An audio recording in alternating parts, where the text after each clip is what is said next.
各位朋友，大家好。因为疫情的原因，美国很多州颁布了居家令，女儿学校也关了，准备在家上网课，正好借此机会教她做几道菜。今天我们一起来做蒜香土豆片儿，这是应孩子的要求，也是因为它极其简单易学，不容易失败。这道菜只需要油、盐、蒜和土豆。先讲一下如何握刀，食指用来控制刀面，拇指按在刀柄的连接处，其余3指握刀。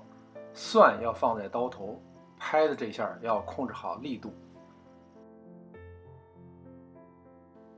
指关节顶住刀面，下压的同时向前小幅推动，注意刀不要抬得过高。下面让奶欧米切一个。蒜放的位置不对，太用力，你看这蒜瓣飞奔而出。指尖在前，指节在后，这是切手的节奏啊。这手握刀的位置也不对，太靠后了。如果孩子不喜欢吃您做的饭，不妨试试做这道菜。希望您在下面留言给我，告诉我您孩子是什么反应。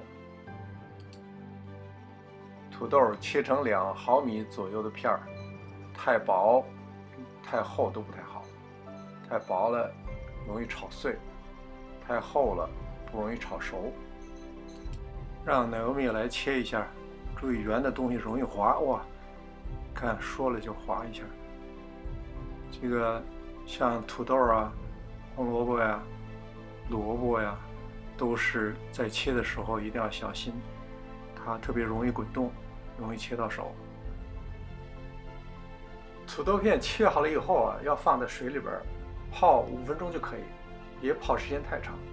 因为你要是泡时间太长的话，它里面有很多水溶性的营养素，比如说维生素 C 还有钾，就特别容易流失在水中。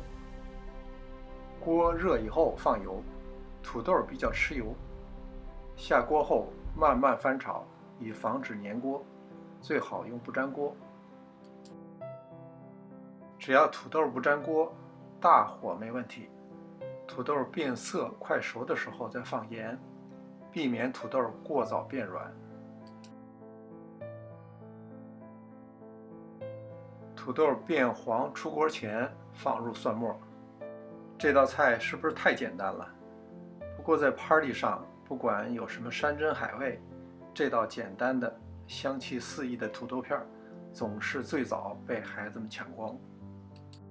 经过高温煎炒，土豆中的淀粉糊化，极易消化吸收，熟透的优质蛋白芳香绕梁，每吃一口，比苹果还要丰富的维生素 C 增强了你的免疫力，比香蕉还要丰富的钾维持了你的酸碱平衡，同时增强了神经系统对于肌肉收缩的调节功能。这是比米其林3星更高级的菜，因为它是爸爸的味道，是家的味道。爸爸，好吃。Can we cook it again tomorrow?